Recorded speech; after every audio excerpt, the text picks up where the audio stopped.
Welcome to the City Show, where we capture the voices that bring our world's cities to life. Today we're excited to welcome Andrew Joseph Liebenhaut, aka CP Hollywood, Pleasure an to be here. influential figure in the world of entertainment and culture with a unique perspective from CP Hollywood. Andrew has made a name for himself in Hollywood by blending creativity with innovation, championing new approaches in the industry. Welcome, Andrew. How are you today? I'm great. I'm great. It feels like it's been a long week and it's just started. So, Well, thank you for making it on our show. absolutely. So, Andrew, you've seen firsthand how Hollywood and the music industry is evolving. You've worked in various aspects of the entertainment industry with your name CP Hollywood or under the name CP Hollywood. Can you tell us what initially drew you to this dynamic field? Yeah. I think it's music and cinema uh, are great places for creatives.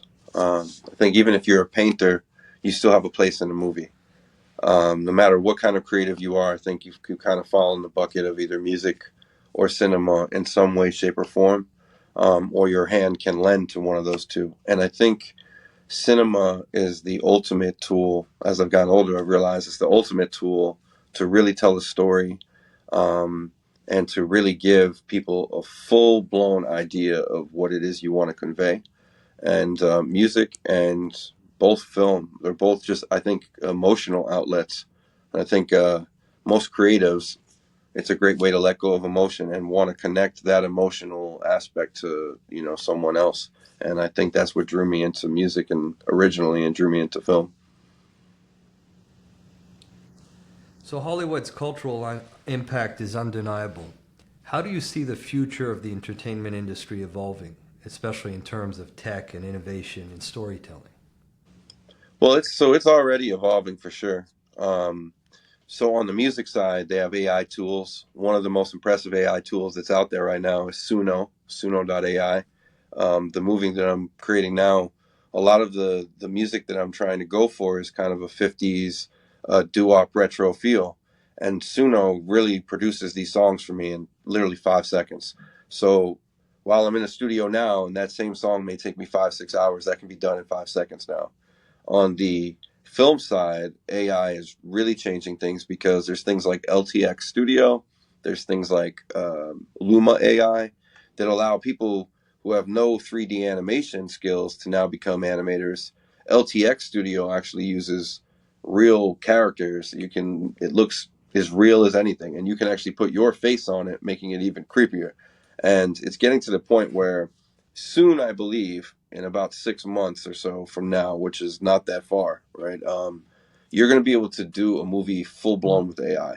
I'm to the point with it now where I could get away with doing a short film and probably people wouldn't know that they're real actors or not real actors. So I think the game is definitely changing in the artificial intelligence world. It's also changing in the tools that we use, the softwares. Most editors are using Pro Tools and music, and they're using Final Cut or Adobe in the film side, and all of those now are stacked with AI features that reduce noise, um, can take out pixelation. So there's just so many advancements happening in that industry that it's going to be really interesting to see in a few years when you can choose a movie that's been created, or you can just say, "Hey, I want to watch this type of movie," and it's going to make the movie for you. I think that's where we're headed. That's probably going to change the entertainment industry more than Uber changed the taxi industry. Oh my The God! taxi industry just people still rode the same cars, Right? right? They just got their clients through an application. Here we're talking about completely changing the way visuals, audio is made, the way actors are recruited, and various back end professionals in the Hollywood movie making industry. It's You're wild. talking about a massive game changer. Massive game changer. And you could be against it all you want, but the tools are helpful. Like when I now for me to in a horror scene, if I want to turn somebody's eyes black, I can just throw the still frame in there and tell it turn the eyes black, and I'll get five different versions of that in 30 seconds. as opposed to me going through frame after frame in After Effects and trying to figure something out like that. So it's just a whole different world, and it's going to be exciting to see what kind of comes from that, the new ideas that spawn from it as well. But it's also scary in that sooner or later you really may not need actors. You may not need, as of right now, I think it's artlist.io. I think you can get, or ArtGrid, one of the two. You can, it's like change your vocals to anything and they sound incredible. The vocals sound absolutely incredible. So there's a lot of tools out there now that are absolutely going to change everything we know to be cinema and music. I mean, I can only imagine how people are going to be seeing videos of themselves that don't even reflect reality or an event that ever happened in history. I mean, it's It makes you incredible wonder in how. the legal aspect too, how scary this is going to be when, video is usually like the prime, we see you on video, you did it, you did it. Pretty soon, that's not going to be the case. And we're going to have some real experts figuring out if a video is doctored or not. And who knows if that's already happened. It's like you're starting to realize now realities are starting to like mesh with these different technologies. It's really interesting. Absolutely. So please tell us about the movie called Room Available. You said you signed so far 4 letters of intent from major platforms, and you Yep. also have a documentary on Amazon Prime called Skip the Line. Yep. So, You did the whole documentary, so tell us more. yep. So about 3 years ago is when I started. I was always in music, and I decided let me just get into film hardcore. And the first thing I did was cut a trailer that made it look like there was a movie, and that was called Remote Location. That movie, that trailer, I pushed it in the hopes of getting a movie deal. And I pushed it really hard. My PR release had 300 million impressions. It went real viral, went all over Instagram. I did a good job promoting it. And I got letters of intent from that movie. About 6 months ago, when we were right about to hit the production of the movie, once I got distribution letters, I said, okay, now let me go find an investor and really put it together. Um, Once that happened, a movie called Blink Twice came out. And it was, when I tell you almost the identical movie, it was bizarre that the same distributors that offered me a deal, the people who were in the movie, people were calling me and saying, hey, did you do this deal without me? Hey, it was bizarre. I can't quite 100% say until, I speak to some people about it, whether or not that was directly taken from me, but it was so obvious. So I had to switch and pivot while in production and make a movie that was very similar. And Room Available became the movie, and it's about a young tenant who moves into a house with an obsessive landlord that pretty much has a history of doing this with tenants. And it's like a horror suspense all at the same time. But it's really, really cool movie from a really different, suspenseful, eerie kind of way of looking at things. And it ties into like the sex trafficking with Diddy and all that kind of stuff now. It shows like, there's definitely people out here doing weird things, renting rooms to people and doing, I just try to tap into that. I've also worked on a few reality shows that are going viral right now. One is called WTF Tommy. The other one is the Come Up Party. And film has just started to really take off for me. So now we've just finished Room Available, and that we are editing, and then we're going to be putting to all platforms. So I spoke with Maverick, A Court, Entertainment One, Buffalo 8. They all reached out to me when this happened, when the original trailer got hot. So now I'm going back to them with full movies. And Entertainment One, when they called me, was originally talking about going to movie theaters. So I'm hoping that is the route. But if not, it'll be on every platform later on in the year 2025. And you got many other big accomplishments too, right? You've produced some, fairly big Yeah. records with Yep. Trina, Carrie Wilson, Suki Hanna. You Hmm. want to tell us a little bit more about that? Yeah. So when I was a odd thing, so I was a school teacher for 9 years, and during that time, I was signed to a major label. And down here, that the one of the bigger subsidiaries labels was Slip and Slide Records, and they had Trina, Rick Ross, Trick Daddy, all the bigger names from Florida of the rap artists.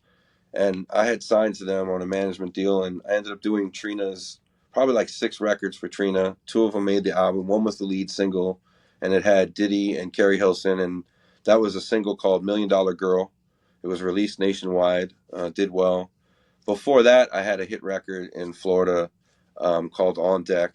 And then last year, I ended up with probably one of the more viral records of 2023, 24 with Sukihana. She had a record called Eating.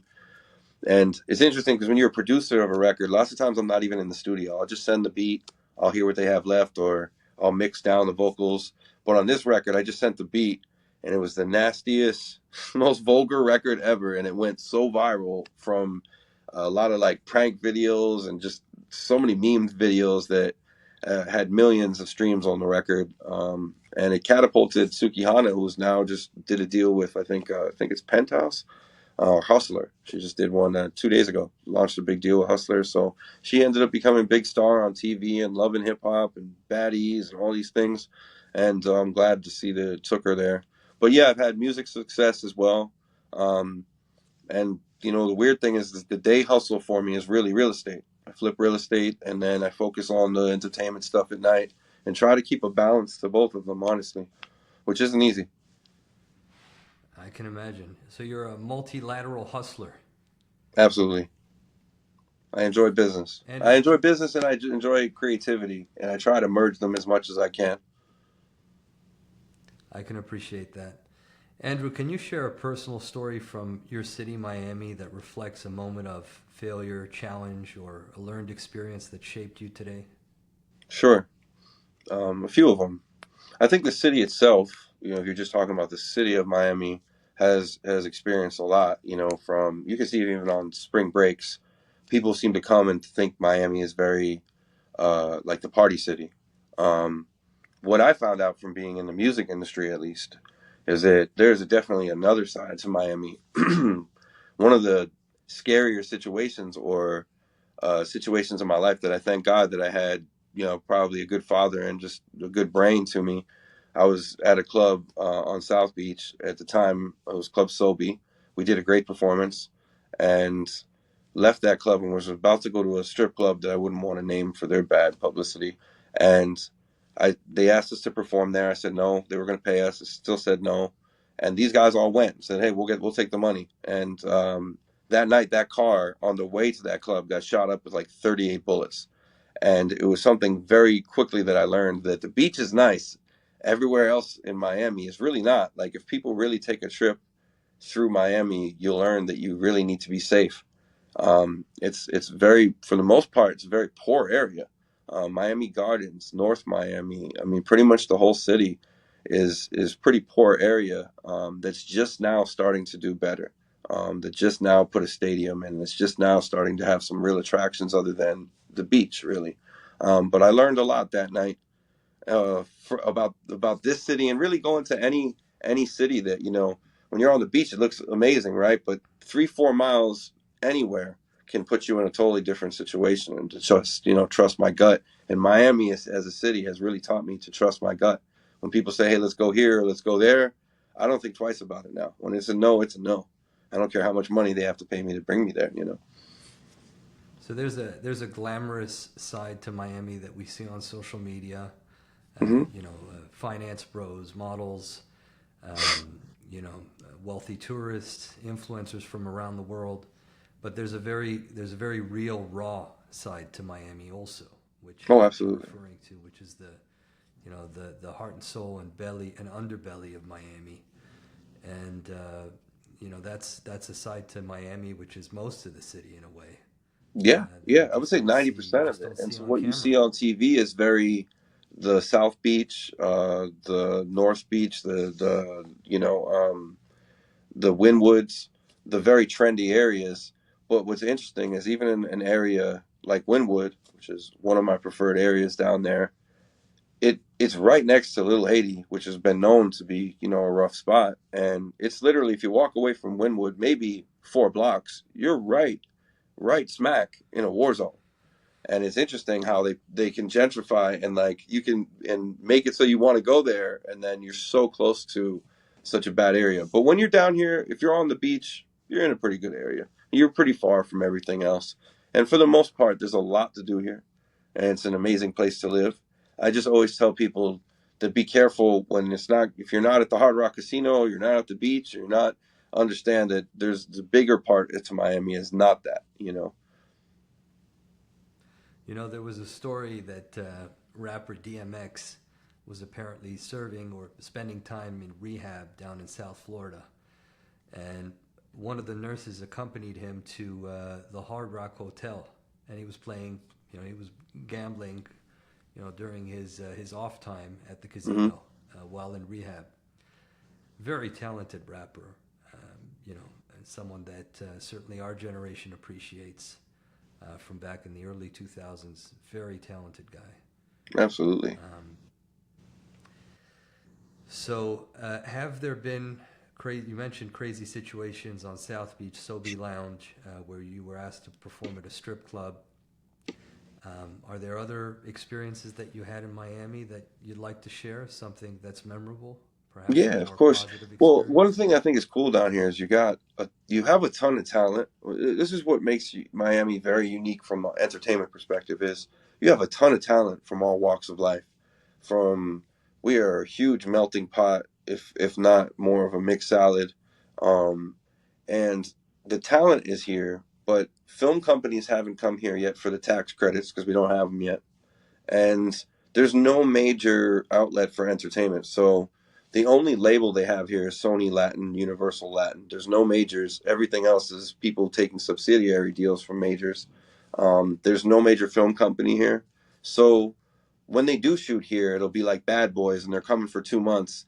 And most of the time, a couple locals will make it in as extras, but they're not really looking for the locals for the leads.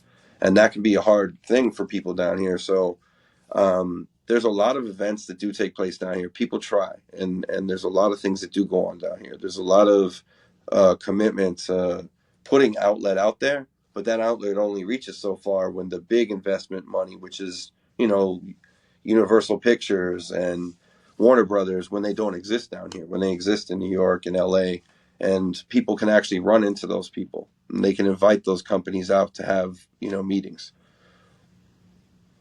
But Miami it's a great Interesting. place. Like if you come down here, Hard Rock's amazing. Las Olas is amazing. There's places down here that I think there is nowhere else. Um, and I'm a straight male, right? But there's a place down here called Wilton Manors, which is like one of the gay meccas in the United States. So there's just a lot of different things that go on down here, and a lot of different little pockets that don't really exist in other places. In Hialeah, they pretty much only speak Spanish in Miami. So it's a really interesting place. It takes a long time for you to figure out Miami and Fort Lauderdale areas. The people are very different. Every corner, every city is a different group of people that have a different culture completely, from Jamaican to Haitian to Cuban, everything you could think of.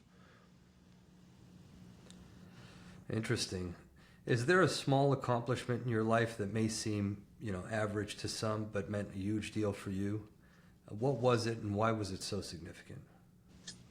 Um, Having a master's degree, getting a master's degree, it was significant because I had 2 kids. I was a school teacher. I was the basketball coach. I was the department head. I was a realtor. I was a music producer. Literally, all doing well with them all, and I got my master's degree even through all of that, and pretty much knew right at the end I wasn't going to use it, but it just felt like what there's never a hurt to be more educated. I think there's a need for more educated people out here, especially the way media is now. I think there's a need for people to have a bias and to see a bias and understand it, and to be able to read media and be able to see multiple forms of media and understand it. And I think the more you educate yourself, the more you grow your own opinion and perspective. And I think that, to me, that was really difficult to do with 5 different things going on, having 2 daughters, and still pulling through. And so I encourage everybody to still keep your education moving, regardless whether it's a degree or just YouTube. Just constantly educate yourself. Who said you can't be an intellectual hustler, right? Right. And there's tons of those. I mean, people are selling courses more than they're selling anything nowadays. Yeah. What is your favorite neighborhood in Miami, and why? So I would say probably if I'm going to go out in Miami, probably like the Wynwood area. It's really artsy. It's really creative. It's got a ton of graffiti on the wall. The clubs are very liberal. Pretty much weed smoke is everywhere down there. You can pretty much buy whatever you want down there. You can do whatever you want down there. It's very open. And then if I'm in Fort Lauderdale, it would be Las Olas, very high end, nice area, bars back to back. So there's definitely spots down here that I just haven't found comparables for when I go to other cities, for sure. So Fort Lauderdale in general feels more like a vacation than Miami, doesn't it? Especially if you It compare does. Las I Olas think there's to more money Las in Olas is Broward. more like a resort street compared to some of Broward the County has definitely major got more areas. money. It's definitely a little newer, and it's definitely it's got more attractions. I think at the moment now. Um, but I think most people who live in Broward go to Dade County and vice versa. We're in and out of the counties because there really is a need for both Miami and Fort Lauderdale. There's different things for different places, and definitely as well. Like when you're throwing events, you know, there's certain places in Miami again, like we spoke about. There's certain places that even just with parking, it's like, do I want to have 100 cars out on the street, and will a car get robbed out here? You know. And then there's most of the time in Broward, you don't really have to worry about that in the Fort Lauderdale area. So I would definitely say definitely a difference in crime, and there's a difference in like the nightlife. Miami, I think, has more of a nightlife than Fort Lauderdale does, for sure. Oh, for sure. What's one of the things that tourists often get wrong about Miami? The party element that it's just partying down here. You know what's crazy is I believe that for like years straight now, Miami's been the fraud capital. Um, so a lot of people will experience this. They'll come to Miami, use their card somewhere. Their card's been used 100 times before they get home. So that's one of those things in Miami. Like I always just tell people, know where you're going here. Um, where you're going generally doesn't involve driving through random areas, but some people like to, find out everything about Miami, and that definitely cannot end well for a lot of people. So I think that I would tell people that what they don't know is it's obvious what you see on TV. Movie stars come here, they go to Club Live, you can buy $10,000 bottles and things like that. That's the party side. But then there's another side that has some real culture here, that has every nation you could think of living here mixed together, that have all kind of getting along. But at the same time, you have to be careful if you come down here. I think you definitely have to be careful and know what you want to do and stay in the really nice areas, and you'll be okay, and you'll enjoy it a lot. But it's expensive too. When people come down here for Oh, that's for vacation, they sure. leave and they're like, "Holy shit, this is expensive." To live down here is super expensive. Rent is insane. And there's a lot of opportunities to spend too. If Miami were a person, what kind of personality would they have? Oh man, it would be one of those chicks that's really hard to get, and then you finally get her, and you send her a long text messages, and she responds with K or I. It's one of those places. It's everybody's got a nice car, and not everybody's doing well. It's a very flashy place. Uh, that's I would say it's one of those. It's kind of like that, kind of like the hard to get girl. That once you get her, you realize not sure I wanted this whole time. It's an interesting place, man. Controversial answer, but I controversial answer, but I have a feeling a lot of people will understand. They will. What's one lesson living in Miami has taught you? To hustle, and to be open to multiple cultures. I think it's a huge advantage, that I have, that I can go into a room of any culture. You know, I'm Jewish myself. I can go into a church. I'm okay. I can go into a room full of Jamaicans, Cubans, Asians, real estate investors, musicians. It doesn't matter to me. Um, I think Miami has really given me the exposure to that amount of people, that I really embrace culture, and I really enjoy what it gives us to get the opportunity to meet all these different people from all walks of life. So if anything it's taught me is to embrace people from all walks of life, and have more perspective, and it really has made me a better person. That's some real talk. What's next for you, Andrew, and how does Miami fit in your future plans? Oh, what's next for me is to put movies out, and the projects that I have out, and just continuing being the best person that I can be, and providing opportunities as I grow to the people down here that I feel like really need those same opportunities, and giving opportunities to people that should have them in a position when I should have had them, and just constantly opening up the door and hopefully shooting as much as I can down here and shedding a light on what South Florida looks like on film. Every film we see is, from California for the most part. So I think it's really interesting to pull the film industry to Florida to really get some exposure, to provide opportunity, and just stress to people that at the end of the day, it's really more about just being the best version of yourself, being a good person, and embracing perspective. Andrew, thanks for tuning into our show. Thanks for being a guest on our show. We really appreciated having you. Absolutely. Thanks for tuning in to our audience. We drop The City Show episode every Thursday at 7 p.m. Eastern Standard Time on Spotify and YouTube, and follow us on Instagram and TikTok at The City Show to stay up to date.